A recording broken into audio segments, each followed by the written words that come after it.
The Madman! Welcome to my predictions on the top 10 cards in Boomsday. And when I say that, I mean that I think that these cards will be the most percentage played cards played from the set, and that'll happen because when you put them into the deck, they're going to carry the deck to tier 1 status. Or perhaps they're already good cards in presently tier 1 decks. Number 10. Mulch Muncher. It's a card that's kind of being slept on right now because people don't think very much of all this treant stuff. But what I realized is that if you just run 1 living mana, that is already like a 5 mana discount on Mulch Muncher. If you just play Soul of the Forest, along with your guys that you summon with Whispering Woods, or with the Scarabs, with the Spreading Plague, or with the Violet Teacher stuff, like that's already probably 5 treants right there. So at the very least, it seems like if you only play one of those cards, Living Mana, or Soul of the Forest, it's already a 5 mana 8/8, which is incredible.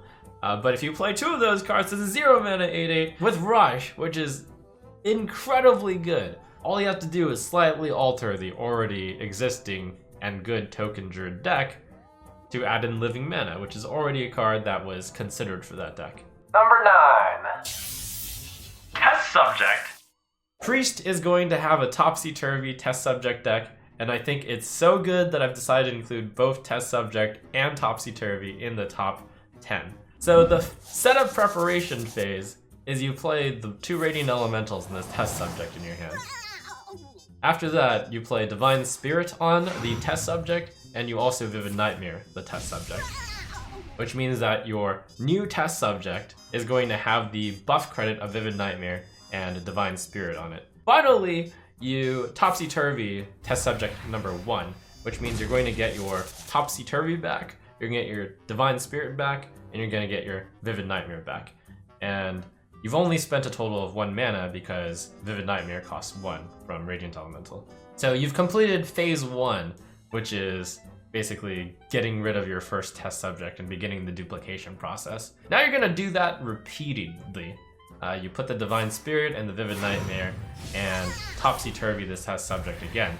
But this time, you get double the credit because the first Test Subject already had the Divine Spirit and the Vivid Nightmare put on it. So now you're getting 2 Divine Spirits and 2 Vivid Nightmares, as well as your Topsy-Turvy. Now, you can simply put Vivid Nightmare on your Radiant Elemental, making all of your spells cost 3 cheaper, which means Vivid Nightmare now also costs 0. At this point, every single time you Vivid Nightmare Test Subject, you're going to get another copy of 2 Divine Spirits and, well, now 3 Vivid Nightmares.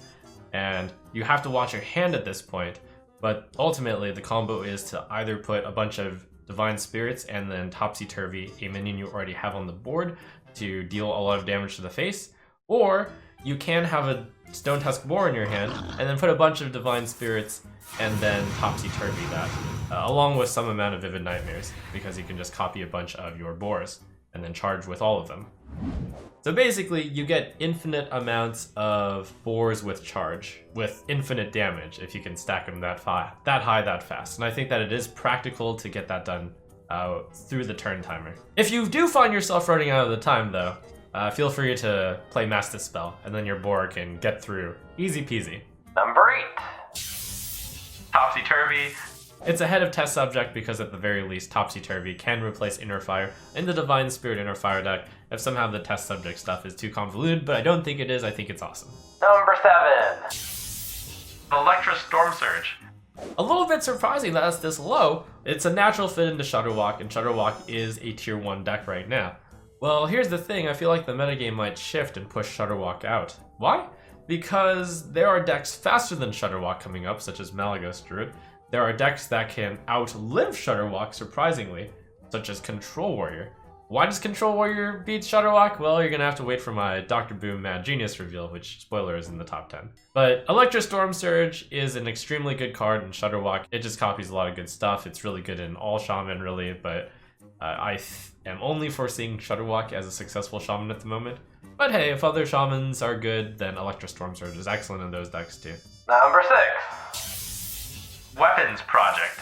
Though this might look like a symmetrical effect, this is going to be running Control Warrior, and the 6 armor that they get is completely meaningless to them. The 6 armor you get will usually counter their 2/3 weapon, and probably the right way to think of this is it's like an ooze. you get rid of their weapon. But not just that, alongside Harrison Jones, you are guaranteed 3 cards to draw. And not just that, you're getting a 2-3 weapon, and a 2-3 weapon for 2 mana is really good.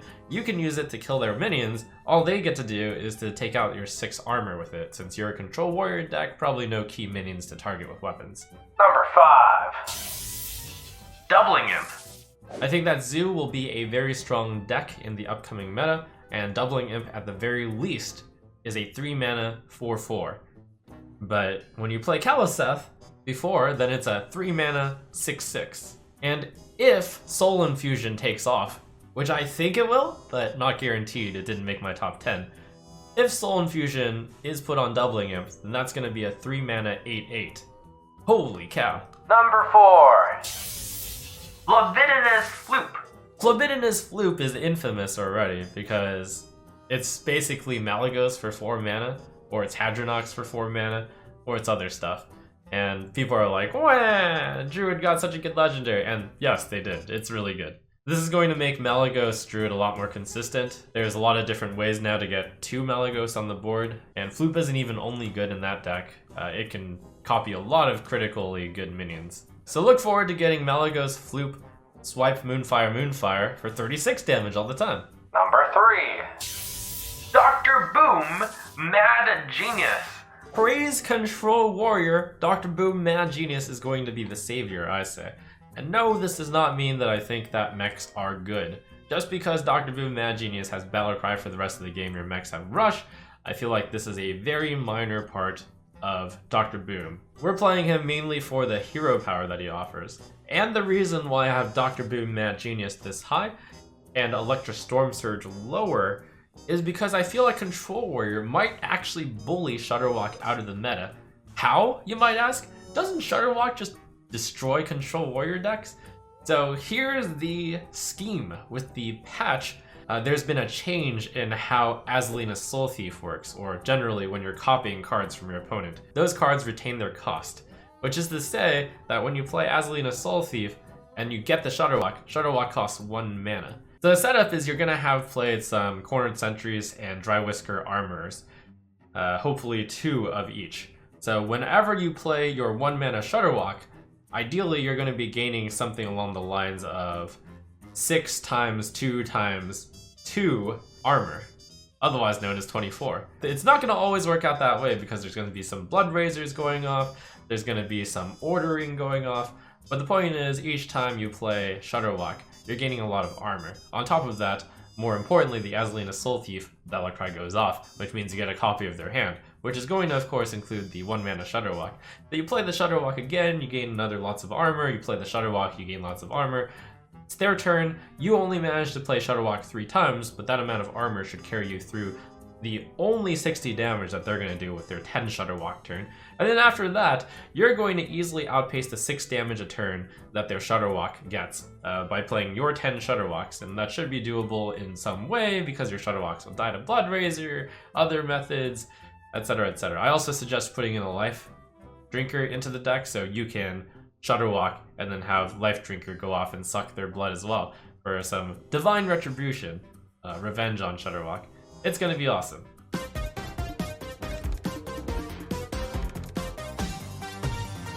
So basically, Control Warrior is going to be able to take down quite a few of the targets right now. Shutterwalk, done. Malygos Druid, all you have to do is gain about 20 extra armor, like be at 50 plus armor and they can't actually burst you down in 1 turn, and then after that you gain more armor. Achievable. Aggro decks like Zoo, you have Brawl, you have Warpath. So I'm seeing that Control Warrior is going to be a tough deck to pilot as always, but now it has tools that will make it like actually really strong of a choice. Could easily become a tier 1 deck and could really shake up the meta. And Dr. Boom Mad Genius will be leading that. Number 2. Biology Project.